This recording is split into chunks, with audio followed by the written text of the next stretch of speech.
Harihi, Harihi, Harihi Om Tat Sat. Jai Guru.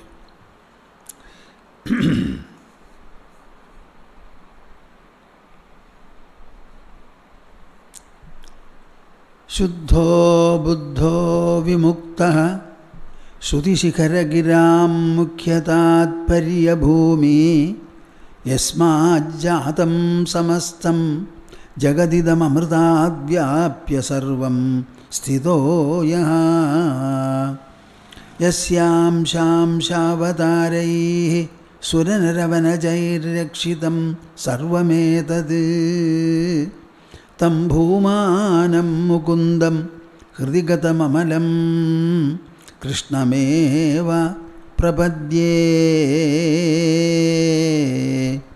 Tam Bhoomanam Mukundam Hridigatam Amalam Krishnameva Prapadye Madhya Hridaya Kashe Sadanandamayo Guruhu Udetu Satatam Samyak Swahatmananda Prabodhakaha. Harihi, Harihi, Harihi Om Tat Sat. Jaya Guru.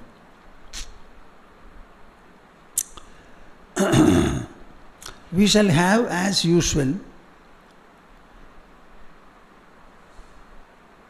the chorus recitation of the extremely holy monosyllable Om 3 times.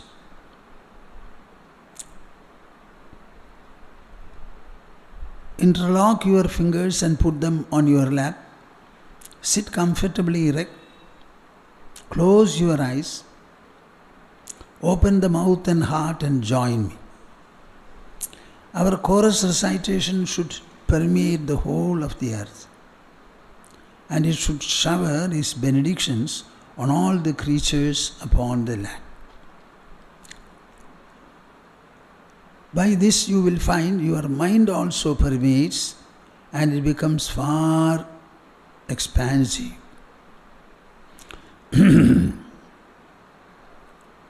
Harihi, Harihi, Harihi.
Now we shall recite verse number 8 of 2nd chapter.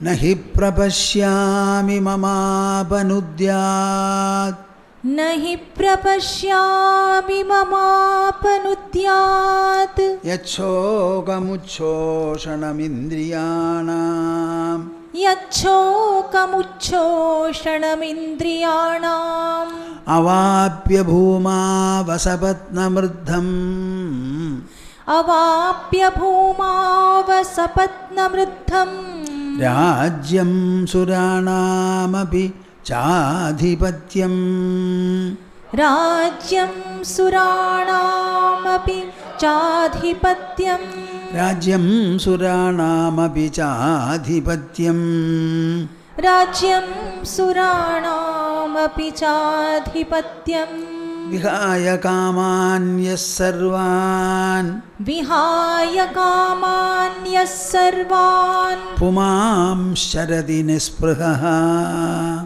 पुमांश्चरति निःस्पृहः निर्ममो निरहङ्कारः निर्ममो निरहङ्कारः स शान्तिमधिगच्छति.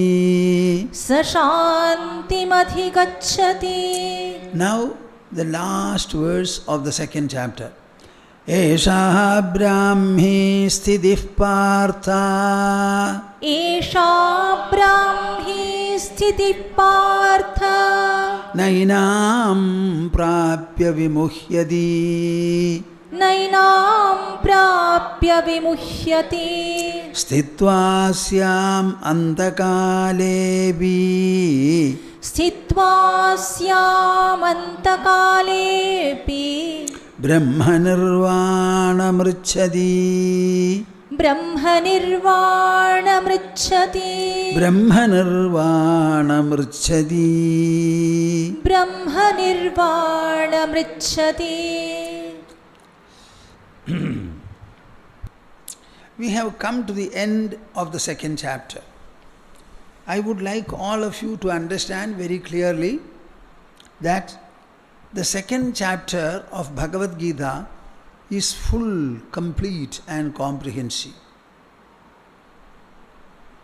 It presents the Bhagavad Gita proposition in the form of the supreme truth and reality, the self in oneself. It tells you how this self is to be approached, known and realized. What are the benefits of realization? How can it influence or guide our day-to-day activity? Where do activities stand in the context of the self? Are we all active or within our own body, our own personality? The fulcrumatic level, it is non-acting. It is non-acting. It is the imperishable, indestructible, immortal, immovable self. That is what you refer to as the I. How can this I be realized? What happens to a man who realizes this? Who is a Sthita Prajna? Who is a Sthita Dhi? What is the difference between the two? Everything is presented in the second chapter. And he says, from the level of Atma within your body, first of all, one has a realization of the self. Through the practice of Samadhi, Sthita Prajna he becomes. Then when he wakes up from his meditative absorption, Samadhi, then the senses will be interacting with the world. In that interactional life, what should be the procedure, the methodology, the sadhana? We have 24 hours of the day. 16 hours we are active and interactive. About 8 hours we are asleep. Now you have to have meditation and absorption within the 16 hours. But you are a person who lives in this world. You will have secular obligations, secular involvements. Everything will be there. How long will you meditate?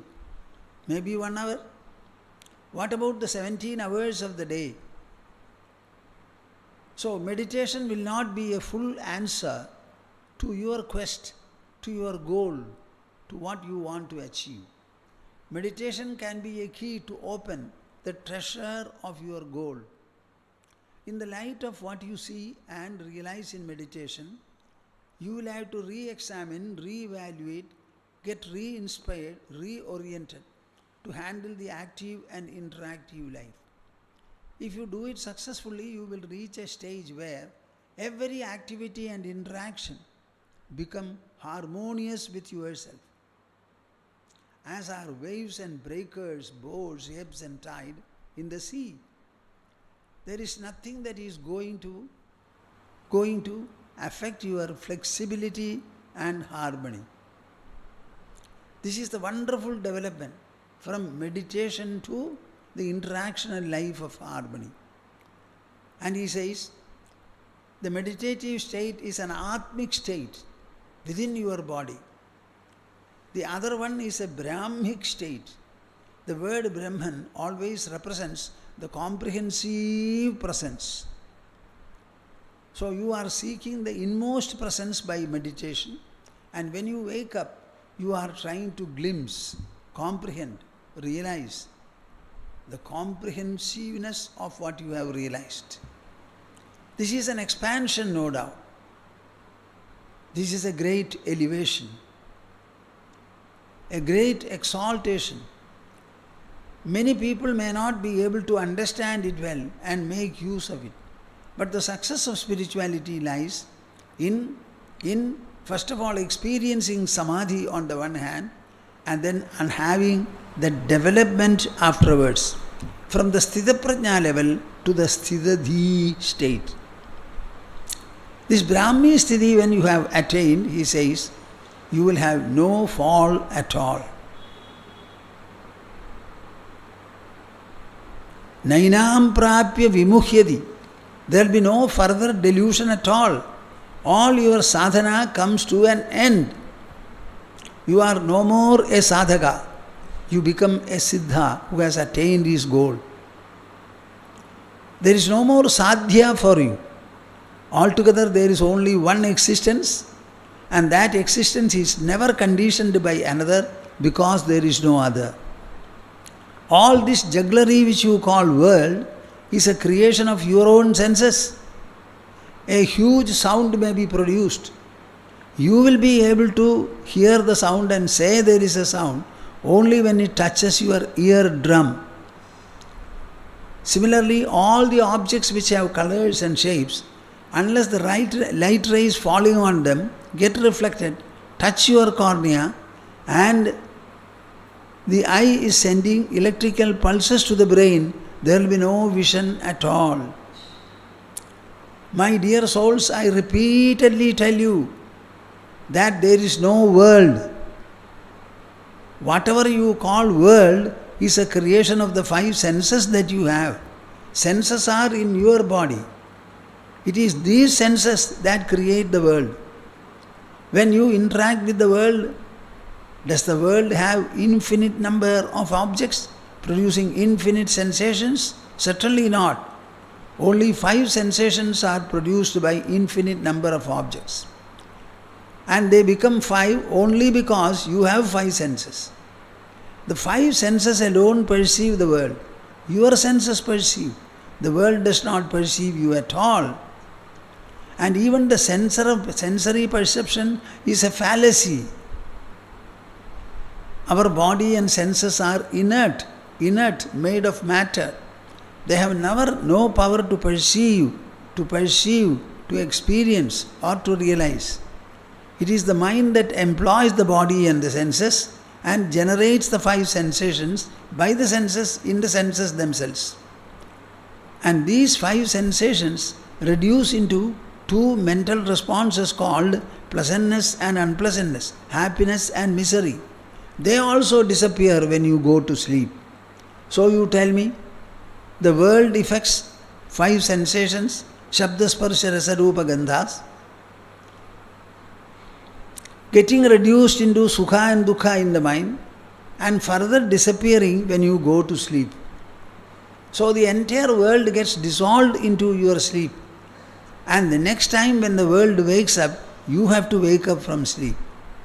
So it is your waking that results in the world, and your sleep obliterates the world. Tell me, who is superior? The I in you or the world the senses perceive? It's a wonderful state. Bhagavad Gita does not end there. Arjuna raises a pertinent question, as a result of which Krishna had to give clarification. Like that it continued. But actually Bhagavad Gita, the entire gospel, has concluded in the 2nd chapter. I was quoting some verses from Yoga Vasishta Ramayana, and one feedback, intelligent feedback is, Swamiji, some verses which you quote are from the 3rd section. Did Rama go into samadhi, so to say, Right then, no. Rama went into Samadhi when the conversation was halfway through. But you should understand that our scriptures or scriptural compositions have a style and standard. We have got 6 lakshanas which cover our scriptures. Yoga Vasishta Ramayana has got 6 prakarana sections. Vairagya prakarana, Mumukshu prakarana, Utpatti prakarana, Sthiti prakarana, Upashama prakarana and Nirvana prakarana. I am writing now on Nirvana prakarana under the title Science of Inner Redemption. 3 books have already been prepared out of the serials. The 4th book is ready to be published. I am continuing to write. The book Quietude of the Mind is a complete abridged version of the Upashama Prakarana. The 2 verses I recited last day, they come from the third section. Vairagya, Mumukshu, Utpatti, Sthiti. One comes from the second. So I will recite these verses. All of you should do well to remember it. Sankalpajala kalanaiva jagat samagram. Sankalpajala kalanattu mano vilasa. Sankalpajala malamutsruja nirvikalpam. Ashritya nischayamavapnuhi Rama Shantim. The 16-year-old prince is being addressed by the great sage Vasishta. My dear Rama, understand the whole world is a creation of your own sankalpas, thoughts, feelings and imaginations. If the human being were not there upon the earth, nobody would be able to refer to the world at all. The animals and birds will live here. They will also die. They will not bring about any civilization at all. There would have been no language, no writing, no literature, no scriptures, nothing. I don't know whether they will be able to describe the world in their own manner and give all details. They have the senses. They don't have the mind. They don't have the intelligence. Some rudimentary expression of consciousness is there in them, that's all. So the human being means a lot, a great deal, an amazing deal. So in our scripture writing, there are 6 lakshanas: Upakrama, Upasamhara, Avritti, Upapattihi, Arthavadaha, Phalashrudihi, etc. Whatever the text is proposing to discuss, it should be presented right in the first. It should be confirmed and repeated at the end. Then it should be repeatedly explained in between. Then it should be reasoned out and rationally established. There must be an element of exclusiveness, ananyata in a book. A subject or a presentation which the book has unique for itself. No other books will be there. And finally, Phalashruti.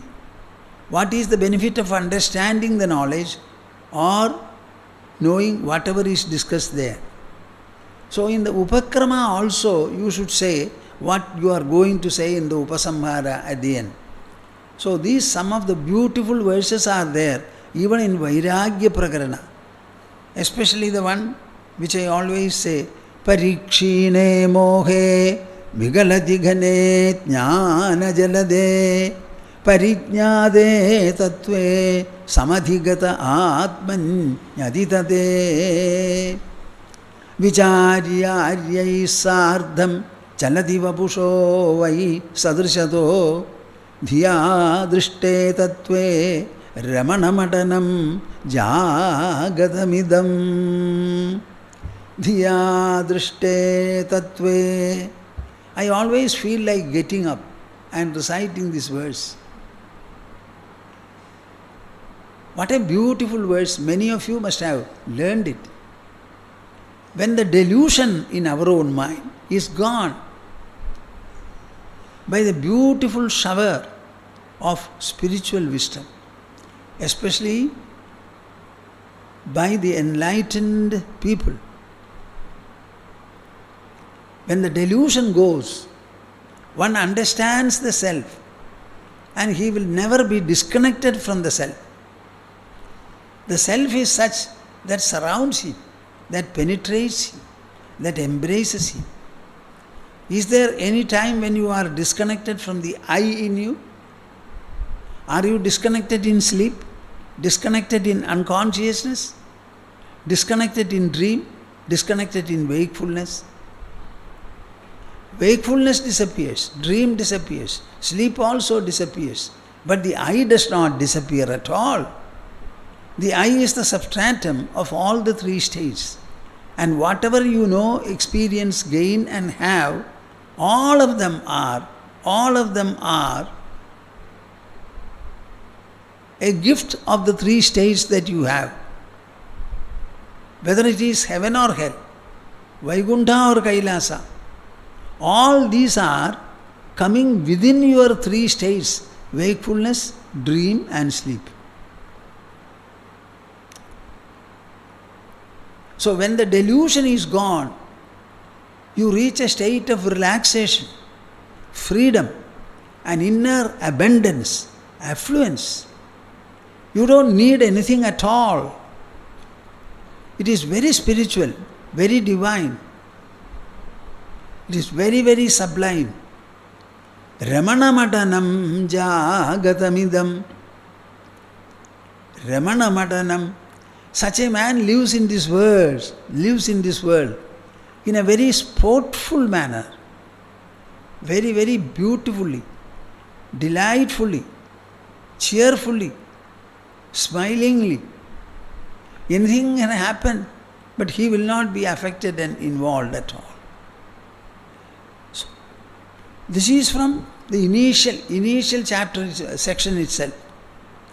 So the one I wanted to complete is Sankalpa samkshayavashad galite tu chitte samsara mohamihika galita bhavanti Shuddham vibhadi sharadiva khamagatayam chinmatramekamajamadhyam anantamantaha.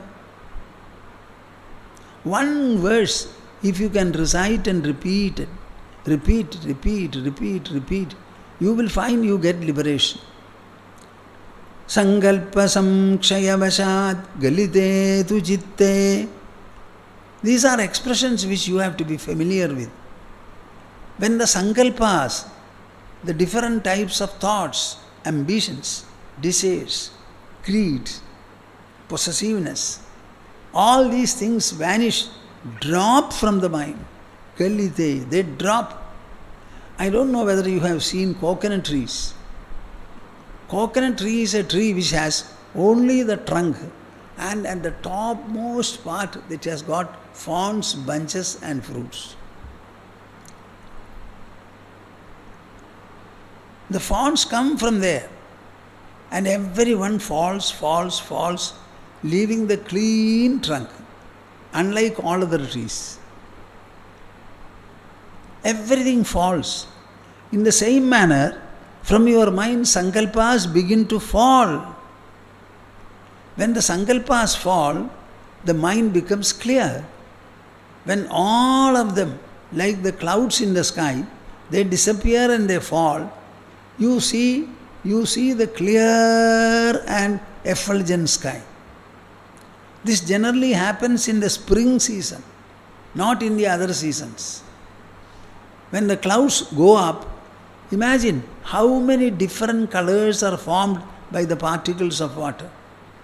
Are they all in the sky? Certainly not. So what is the nature and appearance of the sky? You can understand what that sky is only in the spring season. No, in the autumn season, not spring. So when the autumn season comes, what is the nature of the sky? Samsara mohamihika galita bhavanti. There will be no cloud, no color, no density, nothing. The whole sky will become free, free, free, clear. Shuddham vibhadi sharadiva kamagatayam. In the Sharatkala, how the sky puts on its own beautiful, colorless color. Chinmatra mehagam ajamadyam anantamanta. When all the thought processes, feelings, memories and whatnot, all of them fall and your present mind becomes free, free, relaxed, relaxed. At that time, it gets to its own purity. When the mind becomes pure and clear, that itself is the self. There is no other self separate from it. It is just like muddy water and clear water. Just like the mirror, which is dirty, covered by dust, and clean. That is the nature. So, it's all a mind process, mind process, mind process. You need not think about the self at all. Try to purify the mind. Treat the sankalpas in such a manner that all of them vacate, fall, leaving the mind to be pure, simple, simple, pure, clear, placid, homogeneous. Sankalpa samkshayavashad galidedu chitte samsara mohamihika galida bhavanti shuddham vibhadi sharadiva kamagadayam chinmatramegamajamadyam anantamantaha. Ashtavakra Samhita is a very beautiful, beautiful, rare Samhita. After completing Bhagavad Gita in Thrissur, where I have been speaking for many years now, every year, I completed the Bhagavad Gita 18 chapters there in 18 years. Then we thought we would wind up the session. But our listeners felt that it should not be stopped. So I was wondering what could I discuss after Bhagavad Gita. It should be a text which can excel Bhagavad Gita. It must have so much of refinement, depth, profundity, inner abundance, exalted level of ideas. So I thought Ashtavakra Samhita would be a suitable one. And we have started discussing it. In the first chapter itself, sage Ashtavakra tells Janaka Maharaja. Janaka Maharaja was a very competent person, not merely in ruling the kingdom, in ruling his own mind and in mastering spiritual enlightenment. Sage Ashtavakra was behind this great attainment of Janaka Maharaja. So right in the first chapter he was telling him, Dharma dharmau sukham dukkham manasani nate vibho na karta na kartasi na bhoktasi muktayevasi sarvada. See, Ashtavakra Samhita is such a text that it simply exposes the truth. It only exposes. What are you as a seeker supposed to do? You should listen to and imbibe the exposure, nothing else. Ashtavakra Samhita even poo-poos samadhi. Only a fool will seek samadhi, it will sit in samadhi. What are you seeking? The omnipresence. Omnipresence. All-permeating presence. And all-permeating presence you seek by what? So what is here? Can you leave something and go to the one? Is not the one all-pervading? Is there any second factor?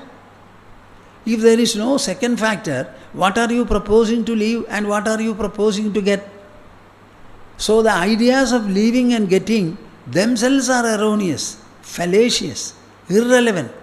Only fools will cling to them. Drop, be enlightened, Janaka. Dharma dharmau sukham dukkha. Dharma and adharma, righteousness and unrighteousness, sukha and dukkha. How do you distinguish between sukha and dukkha? I have said many times, what is darkness and what is light? Are they different? Imagine light, and when you have the lowest degree of light, it becomes the maximum darkness. Or put it reversely, you have darkness. The lowest degree of darkness is the highest degree of light. Then why do you call it light and darkness? Before the intelligence, lightness and darkness are not different. Darkness also is seen by your eyes. Light also is seen by your eyes. Both of them are visual objects. As visual objects, are they not colorful? Light is colorful, bright. Darkness also is bright in its own manner. You can distinguish between dense darkness and thin darkness. So, dharma and adharma. Similarly, sukha and dukkha. What is sukha?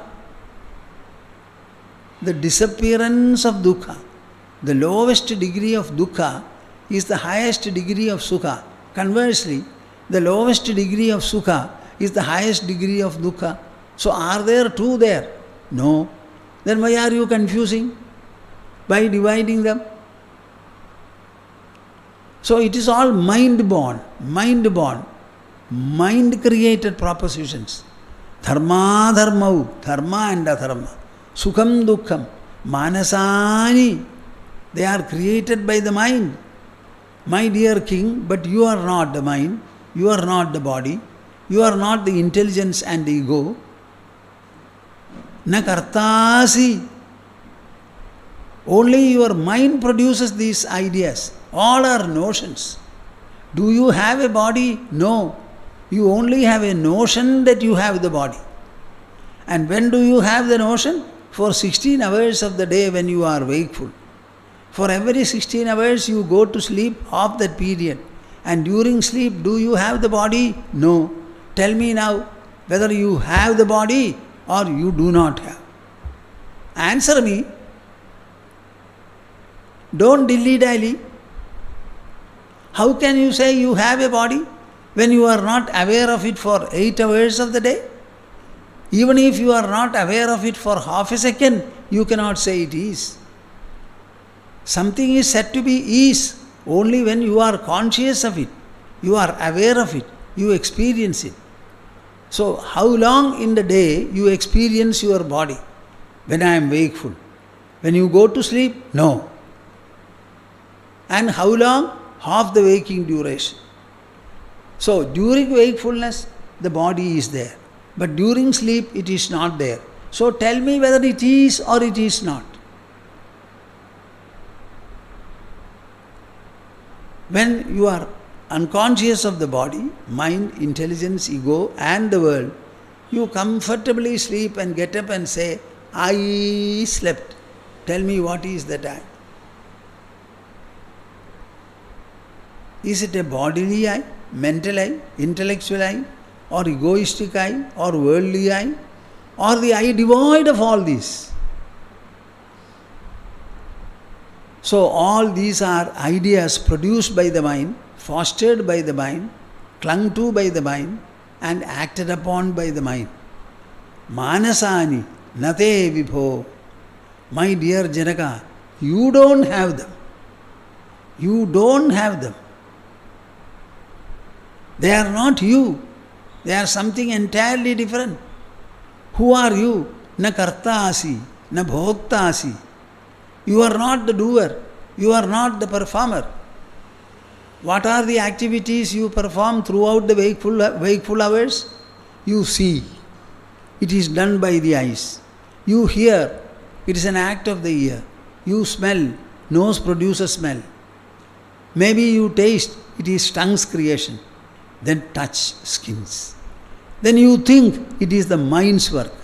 You understand it is the intellect's. You assert it is the ego.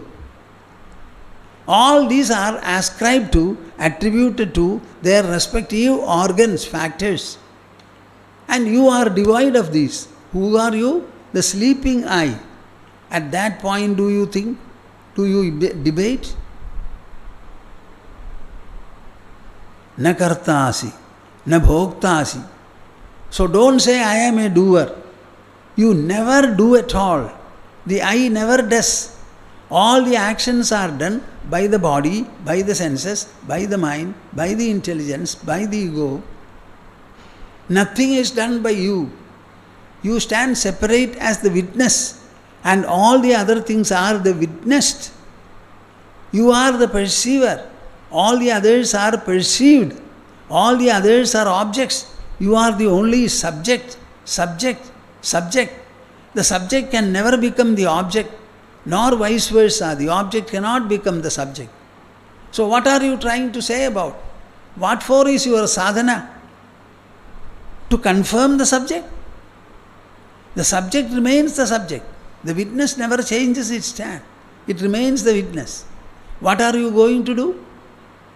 It is the witness to your confusion, to your sadhana, to your meditation, to your samadhi, to your everything. Understand that it is so. That understanding is the finale of the whole sadhana. Na kartasi, na bhoktasi. You are not a performer. You are not an experiencer, an enjoyer or a sufferer. Mukta eva si sarvada. What are you? You are liberated from everything. Free from everything. You are freedom personified. You are freedom embodied. Start dancing. Dancing. I am free. Free. Everything is an idea floating in my mind. I am not the idea. I am not the mind. I only have a body idea. Similarly, I have a soul idea, a mind idea, an intelligence idea, the world idea, the ego idea. All are ideas spun and woven by the mind. And the mind is an object. You are its subject, its witness. Remain like that. What do you say, my dear viewers? What do you say? Dharma dharmau sukham dukkham manasani nate vibho na kartasi na bhoktasi mukta eva si sarvada.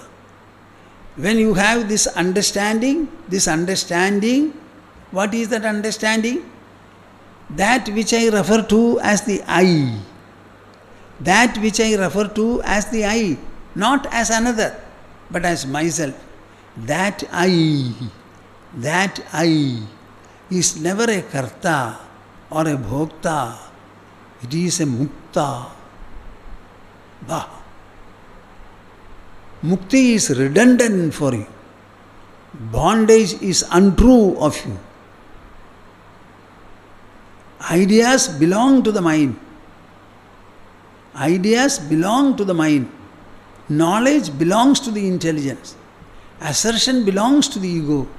Nothing belongs to you.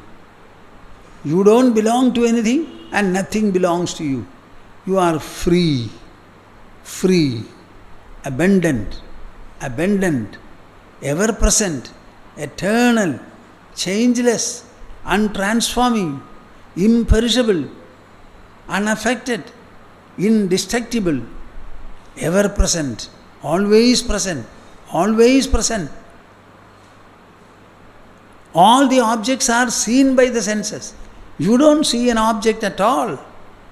I am the seer, not the seen. Seeing process proceeds from me, not from the object. There is a tree in your front. You are seeing the tree.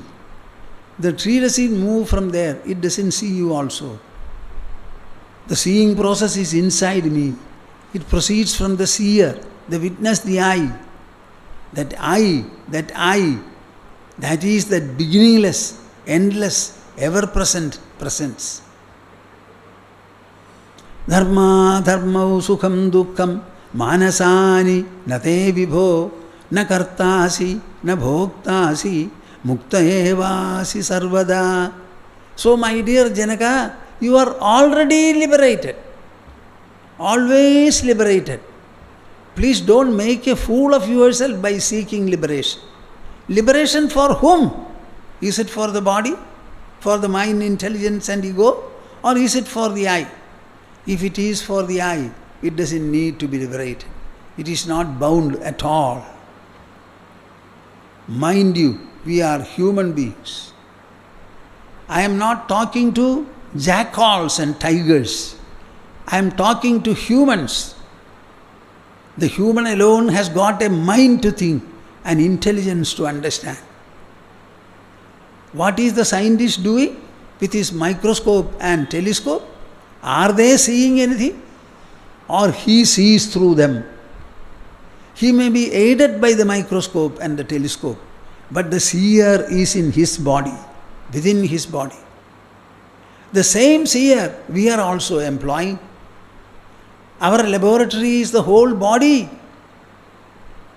Our whole research is done by the same mind, by the same intelligence, which do the research for the scientist also. We don't want a telescope. We don't want a microscope. The sensory data are available before us, and we analyze them, compare them, contrast them, study them in detail, and arrive at very specific, unalterable conclusions. The entire spirituality is a mento-intellectual pursuit. Mind you very clearly, it is a mento-intellectual pursuit. There is no puja, there is no worship, there is no going, there is no coming. There is only contemplation, if at all.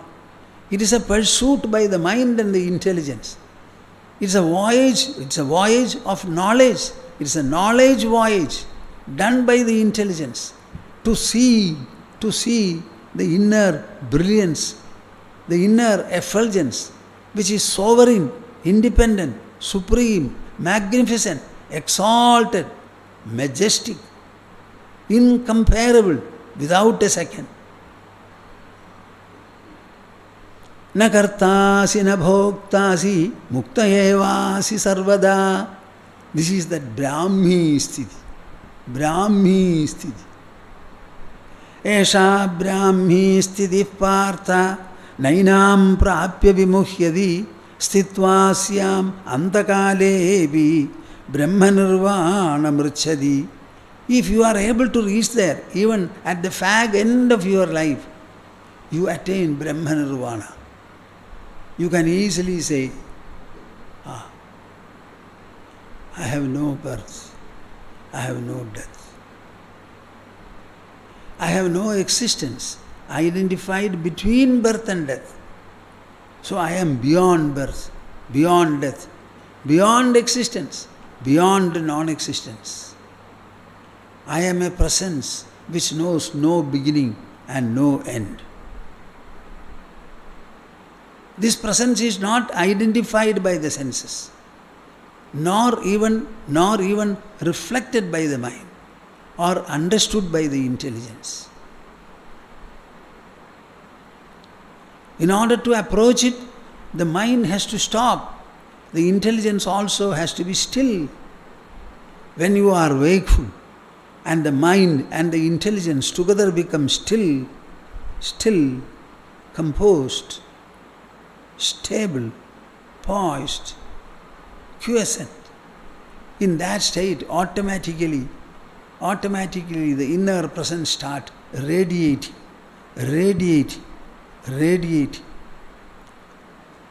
Just like when you wake up from sleep, the entire wakefulness spreads from you. It's an expression and extension of your sleep. What? Wakefulness. In the same manner you will find the inner radiance expresses and extends.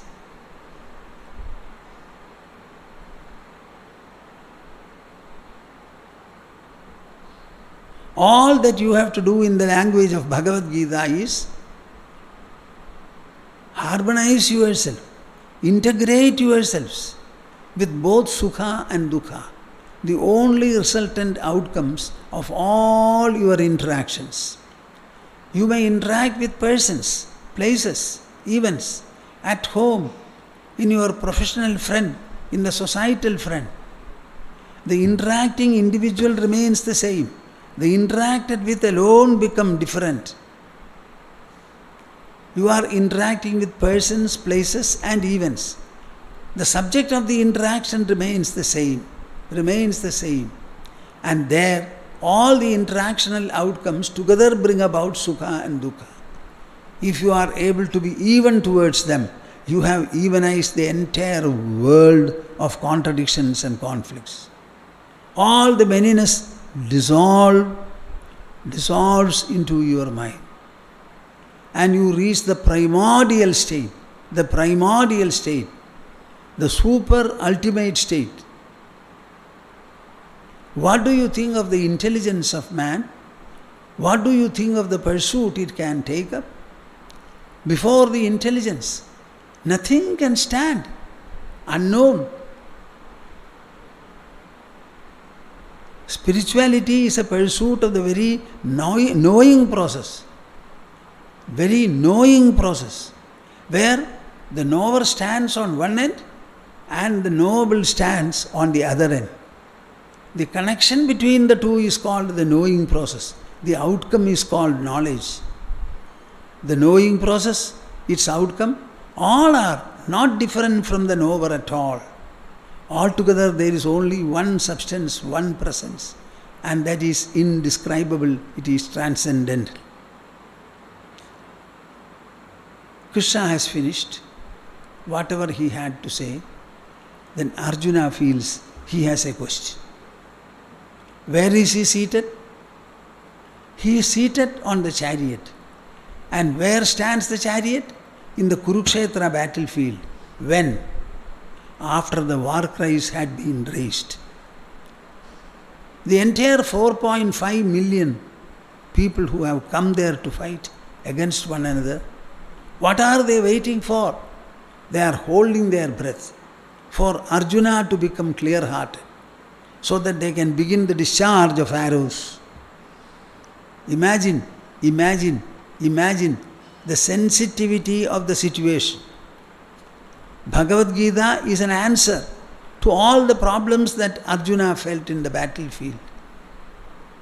Such an unprecedented war. If all his problems of the mind and intelligence could be resolved by Krishna, by a 2.5 hour dialogue, don't you think all the peaceful and worldly activities, wherever they are and whatever you do, can be easily resolved by the same Bhagavad Gita? After all, where are the problems? In your mind, by your mind, for your mind. And what is the solution? The solution is in its own elder brother called the intelligence. The intelligence is the only faculty which can act upon the mind.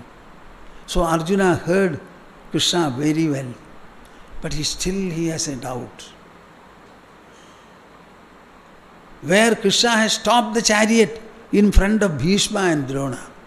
Bhishma is the grandfather who loves the Pandavas very well, who had tended them also very well, affectionately. And the teacher is the one from whom they have imbibed all the fighting skill. And they are now supposed to use it against the teacher. Can you imagine the unnerving nature of the situation, the challenge that they were facing? So Arjuna heard, and he found that Krishna has really disclosed the beautiful Sthita Prajna state, and the next, the Sthitadhi excellence. These are states belonging to the mind. It has nothing to do with the body. If it is a mento-intellectual, so a person has to be an introvert. He should not look into the wide open. He should close his eyes and look into his own within. This should be the process. And what are you asking me? You are asking me to fight this bloody war, full of blood. 4.5 million fighters have assembled. Until all of them are extinguished, they drop their bodies dead, except the last surviving few. The fight will not end. So the destruction of all the 4.5 million minus 10 is very clear, sure to take place. And I have to be the cause of it. It is a very fierce war, unnerving to the core. Why are you asking me to fight? Can I not abandon this war and go to the woods if necessary to remain contemplating upon the self which you have exposed to me? Is not the pursuit of spiritual wisdom far better than participating in this ferocious war? This is what he is asking. Jayasi chet karmanaste mata buddhir janardana tatkim karmani ghore vam niyojayasi keshava. We have entered the third chapter, the first sloka. Jayasi chet karmanaste mata buddhir janardana tatkim karmani ghore mam niyojayasi keshava. How many times have you said, Krishna, Buddhau Sharanamanvicha, Kripanaha Palahetava? The people who are drenched in activities, they are fools. They are misers. They are stingy. Take to the contemplation by the intelligence, the jnana nishtha, not the karma, the action nishtha. You have always said that this wisdom pursuit is superior. Buddhau Sharanamanvicha. Take refuge under the Samatva Buddhi. Kripanaha Palahedavaha. Stingy are the people who look for outcomes produced by various activities. It was a clear call. Clear call. So, should I try to handle my mind, make it even, handle my intelligence, make it illumined, by getting away from the war scene, remaining if necessary in the forest, in solitude, and looking always within me and contemplate upon the self? Is it not better? Jayasi chet karmanaste mata buddhir janardana. If according to you the jnana nishtha is superior to the karma nishtha, tatkim karmani ghore mam niyojayasi keshava. Why are you, my Krishna, exhorting me to fight this bloody war? You are asking me to send sharp arrows against my grandfather who looked after me, putting me on his lap, and you are asking me to dispatch powerful arrows against the teacher from whom I have imbibed the skill of archery. Is there anything more heartless, ingratitude-full, anything more than this? It is a fierce war where blood and matrimonial relations are present. It is not a war between enemies, certainly not. It is a war between one's own kith and kin. Which fighter can take it up, my dear Krishna? Will you please think once again about it for my sake? Jayasi chet karmanaste mata buddhir janardana tatkim karmani ghore mam niyojayasi keshava. You are asking me to engage in a bloody war, fierce war, heartless war, a tyrannical war. How can it be? Should you not allow me to retire from the battlefield, go wherever I want, sit in solitude, meditate, contemplate upon the self, become a sthita prajna, and progress into Sthitadhi. My dear viewers, are you with me?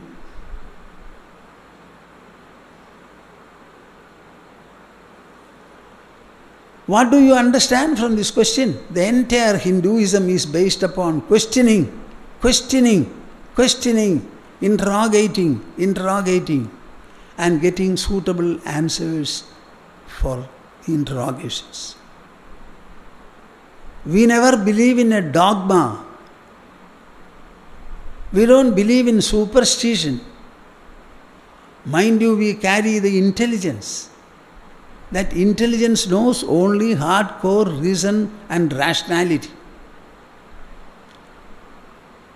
If our God can stand reason, He saves Himself. If He cannot stand reason, He is gone forever. The God of religion, the self of spirituality, and the ultimate reality of philosophy are the same. That is why God survives. Tatkim karmani ghore mam niyojayasi keshava vyamishrene bhavakyena buddhim mohayasi vame tadegam vadanishchitya yena shreyohamapnuyam. See how he speaks closely and confidently to Krishna. Vyamishrena ivavakyena. When I hear your words, they appear to be confusing, mixed up. On the one hand, you say, Veda vinashinam nityam yayenam ajamavyayam katham sa purusha partha kam ghadayadi handigam. Arjuna, I have explained to you the self,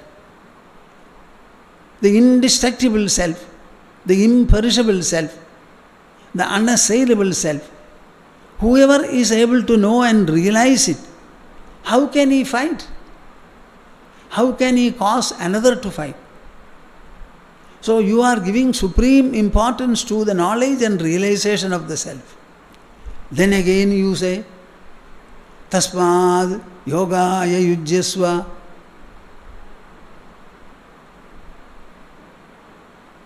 Yodhumarhasi. You are again saying that you deserve to fight. You deserve to fight.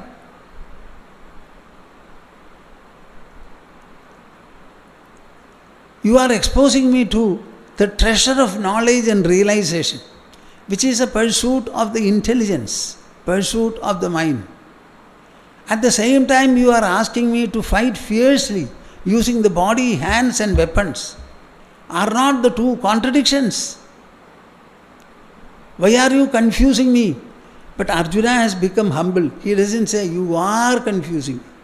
You appear to be confusing, he says. Maybe I am wrong, but I still have the doubt. Vyamishrena ivavakyena. By your sentences which are confusing, they appear to be so. Buddhim mohayasiva me. You appear to delude my intelligence. He doesn't say you are deluding. So Arjuna has progressed substantially, at least 50%. How humbly he puts it. Vyamishrene vavakyena buddhim mohayasiva me tadegam vadanishchitya yena shreyohamapnuyam. Whatever you have said, I have heard. But my position is that it is not clear what I should do now. Because you are upholding the knowledge, the jnana-nishtha, realization of the self, to be a sthita prajna, to be a sthitadhi. I don't think I can, remaining in the battlefield and fighting, can I become a sthita prajna? How can I have a sthitadhitva? At the same time you say you fight. Tasmad yudhyasva bharata. This is your exhortation. How can the two go together? Do you want me to be a seeker of truth? I ask you to tell me the Shreyas. Yat shreyasya nishitam bruhitan me. I want you to disclose what is the shreyas, and you have disclosed it. If my understanding is correct, this shreyas is to be attained by the mind and the intelligence. The mind should become stable and poised. The intelligence should become clear. And there should be a period of contemplation before realizing the whole truth. Contemplation does not mean activity.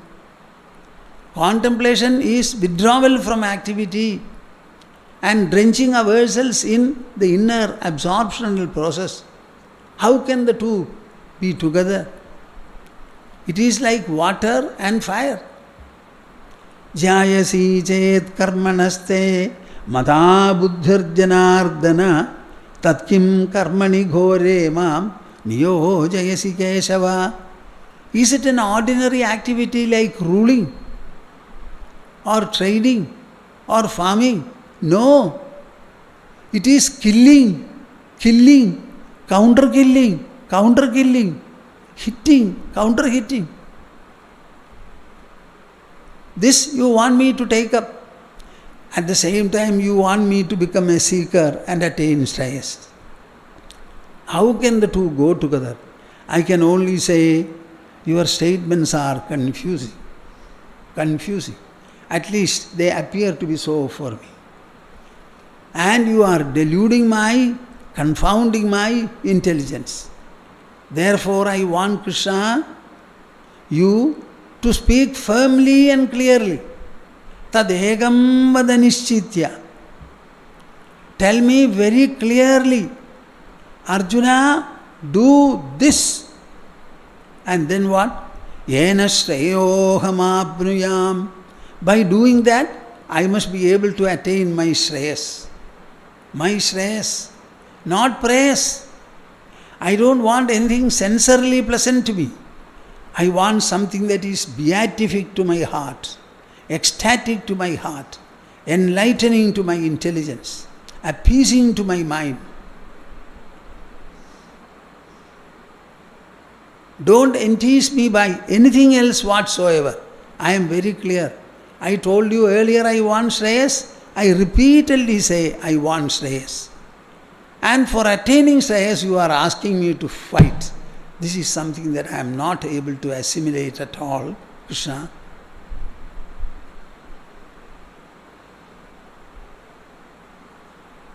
What do you say? What is Bhagavad Gita now? In the first 2 chapters, everything is over. Now Bhagavad Gita has got 18 chapters, 16 more. And this is the first of the 16. It begins with an enquiry from Arjuna. In the second chapter also it was an enquiry from Arjuna. Before that it was an order from Arjuna. To whom? Krishna the charioteer. Drive my chariot. Drive it ahead. Station it in a suitable point so that I can examine both the armies and decide my strategy to fight. It was an order, physical order. Krishna obeyed it beautifully well, dexterously well. He stopped the chariot right in front of Bhishma and Drona. What was his intention? As I told you earlier, Arjuna, I am your friend. I am your benefactor. I know what is the hollow part in your life. You have physical strength. You are a conqueror of sleep. You can do austerity, foregoing sleep. A great power. Then you have mental strength. You have intellectual prowess. You also have your Gandiva, the famous unconquerable bow. Material acquisition you have. Physical, mental and intellectual might also you have. But you have something which you lack. What is that? What is beyond the intelligence, the eye? You have never thought about it. You are missing the eye. That is the center from out of which all the circles are drawn. My friend Arjuna is missing this wonderful spiritual wisdom. which will uncover for him his own innate personality, the supreme identity that he has. He has never sought it from me. I cannot wait anymore. For the first time he has given me an order which he has never done earlier. So I will execute the order, and through the execution I will show him the hollowness that he suffers from. Literally that happened. Arjuna, standing in the battlefield, was crying aloud, Yet Shreyasya Nishchidam Bruhitan me. I want Shreyas. It means spiritual felicity, not material prosperity, not religious welfare, but spiritual innate felicity. The felicity that comes to you from the self and the soul. The same reference he makes here. Yena shreyoham apnuyam. Tell me decisively and clearly without any confusion at all. Not that you have confusion, you are confusing me. Tell me very clearly. How beautiful are these two verses. Many of you have heard me all these days. I was exposing the first and the second chapters. Many of you had sent feedback also, great, good, glorious and all that. Even then I don't think you would have really got the essence of the message. You are all still Arjunas. Arjunas. I wish you are better Arjunas, but I am afraid whether you are worse.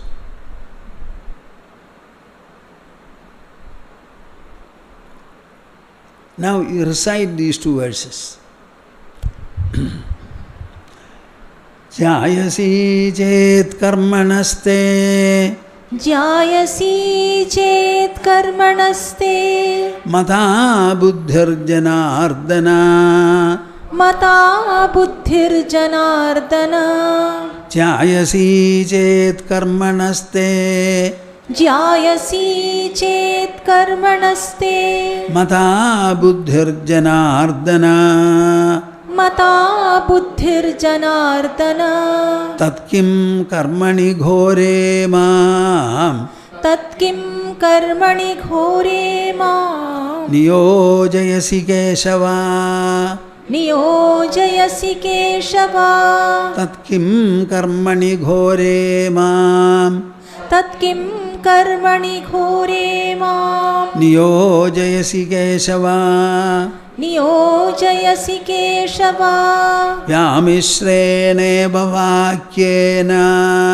Vyamishrene vakyena Buddhim mohayasi vame Buddhim mohayasi vame Vyamishrene bhavakyena Vyamishrene vakyena Buddhim mohayasi vame Buddhim mohayasi vame Tadekam vadanishchitya Tadekam vadanishchitya Yena shreyohamapnuyam Yena shreyohamapnuyam Yena shreyohamapnuyam Yena shreyohamapnuyam. My dear viewers, none of you should be in a state of confusion. Standing in the battlefield of Kurukshetra, seeing right in his friend Bhishma, the beloved grandfather, and Drona, the adorable teacher, Arjuna finally asked for Shreyas. Shreyas, not prayers. What is prayers? That which you generally look for, prosperity, sensory prosperity. I don't have to list them. A house to live, enough of money, land, children, what else? Good car, good facilities, all are material prosperity. He did not want that. He did not want that. Yet Shreyasyan Nishchidam Bruhitan me. You know, the Shreyas can be sought by anyone in any given situation. You people are clever householders. We are married. We have children. We look after them. My children are good, very educated, well employed. One is already in America, the other is about to reach there. This is what you feel. Human life is hollow without Shreyas. You are all right. During celibacy, try to acquire as much education as you want. Then enter into the household life. Welcome, very good. But don't be glued to that life. When your son or sons have become adults, simply entrust the household to them. Ask them to lead the household. You get away from there. Try to work for your Shreyas. What is Shreyas? The welfare of your mind, the welfare of your intelligence. It can come only by emotional cultivation and rational cultivation. Intelligence is looking for knowledge. Mind is looking for emotional enrichment. Emotional enrichment, which means what? At least a life without grief. What is the subject of Gita? Arjuna's grief, redressing it. So the grief is redressed now. Arjuna no more grieves. He looks for Shreyas, which is a requirement of the human intelligence. That Shreyas you should tell me decisively. Point it out clearly. So whatever Krishna spoke, Arjuna heard well, absorbed well, but he is not able to arrive at a clear conclusion that Krishna has told him everything and what he should do. He still feels the war is excruciatingly painful. It should not be fought. It is very fierce. To put 4.5 million warriors to death, to slaughter, is by no imagination good, kind and graceful. He is unable to do it. So how can he accomplish Shreyas as a fighter in the battlefield of Kurukshetra? And Krishna accomplished the purpose, delivered what Arjuna wanted. And he made him attain Shreyas through the process of fighting and afterwards ruling. Arjuna along with the brothers ruled Hastinapura for 36 years. And then what did they do? They gallantly marched to Himalayas. Will you be able to do it? At least think of it. Yudhishthira, Bhima, Arjuna, Nakula, Sahadeva, accompanied by Draupadi, they started climbing the Himalayan heights. As they climbed, oxygen became lesser and lesser. Draupadi fell first. Just see. What do you think how we should end human life? We should die like dogs and bitches? Cats and bulls? Or we should leave our body gracefully. I have lived fully. I have nothing to attain. I have given whatever is to be given. I have gained whatever is to be gained. I have become full. I need nothing. I am ready to go. Oh, my dear body, you drop, and free me. Free me. Even if I am to live another 50 years, finally I have to drop. The number of years that you have lived, are they not sufficient? What are you going to attain? 25, 30 years will be the length of service that you do. Thereafter you will be asked to retire. Maximum you can get your pension, that is all. Our governments are grumbling that the pensioners live too long and they don't have money to pay. Better die fast. What is this? Death is a compliment to birth, a compliment to life. Why don't we see clearly and well? Why don't we have a wholesome vision? I had already said more than 10,000 crores of people have died. And only 700 crores are living now. These 700 crores, what are they going to do? They will add to the list of the dead. Nobody is going to live here eternally. Better leave and give place to the others' newborns. In our mind, birth and death should be dancing, dancing, dancing, dancing. How many days have you eaten? How many times have you taken breath? Is it not sufficient? Is it not sufficient? What are we clinging to? Everything that you have attained with your body, that body is going to fall. Do you think the things that you have acquired will cling to you? Nor can you cling to them. So he says, tell me, Shreyas, I shall fight, no doubt. You have asked me to fight, I have agreed. But my fight should be such that it will attain Shreyas for me. In other words, the discussion hereafter is going to be the attainment of Shreyas through intense activity and interaction. How can I handle my activity and interaction in a beautiful, spiritually sublimating manner, as a result of which my activity and interaction will be spiritually enriching, ennobling, expanding, elevating, enlightening and fulfilling to me. This is the excellence of Bhagavad Gita and Krishna.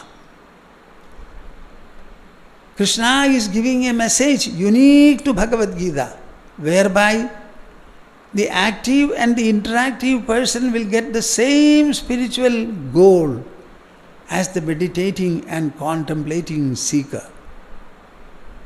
All the benefits of the contemplative seeker will grace the man of activity and interaction.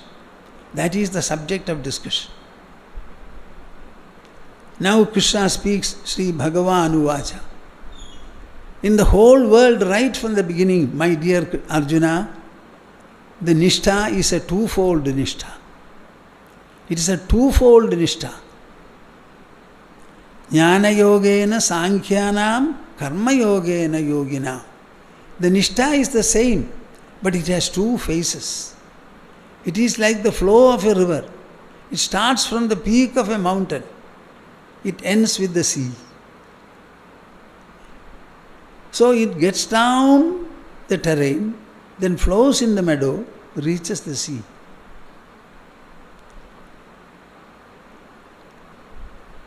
In the mountainous regions, the flow will be very powerful, but in the meadow, it will not be so.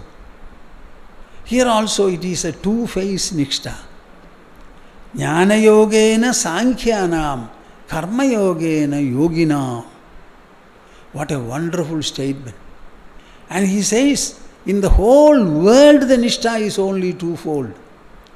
The discussion took place in the Kurukshetra battlefield.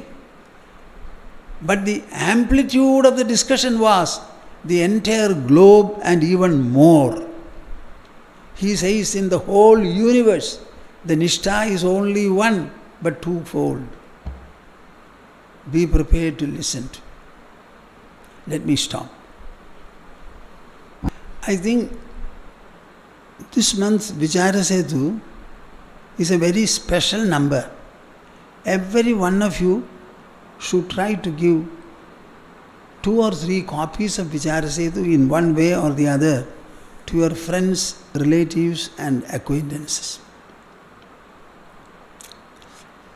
The entire 5th Bhagavad Gita Global Convention was splendidly handled by our 4 MCs. All are young. How beautifully they blended with each other. And with what a masterly performance they delighted and even surprised the audience and also the sponsors, organizers. You should see that this is also a part of our world. They are also children born to parents. How did they become interested in becoming an MC of this wonderful program, global program? They are speaking their own heart and their own mind. And you can listen to what they say. Don't underestimate our youngsters. All of us were youngsters. They are also youngsters. Whatever you can do to bring them up, to help them to grow, that is what should the parents do. Don't you think that all the others should love to become similar parents of similarly inspired and inquiring and investigative children? I think the convention was very, very well handled. It was received also. All the people who have written, Swamiji, there is no part in the convention which we can say could have been better. Everything is very well, beautiful. These girls did. I wrote to them and told them, as an MC, what is expected of them. I said, you should fill the platform. You should equally fill the hearts and minds of the invisible viewers.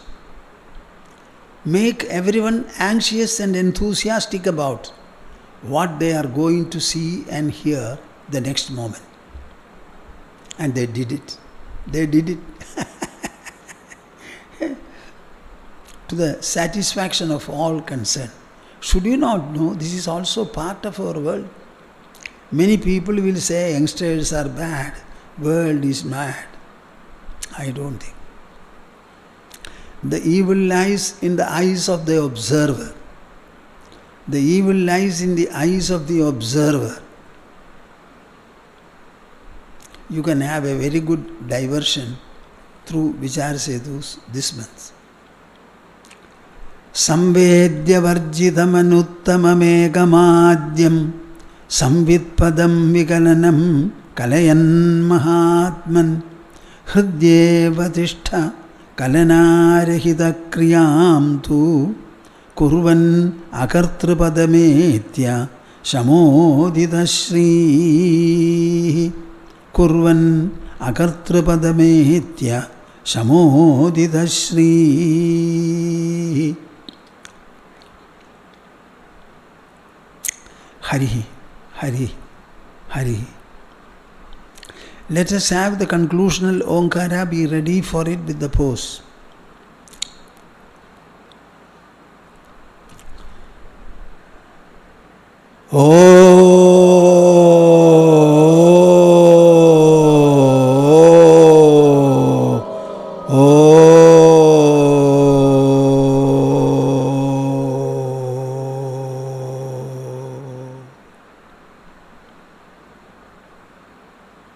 Hari Om Tas.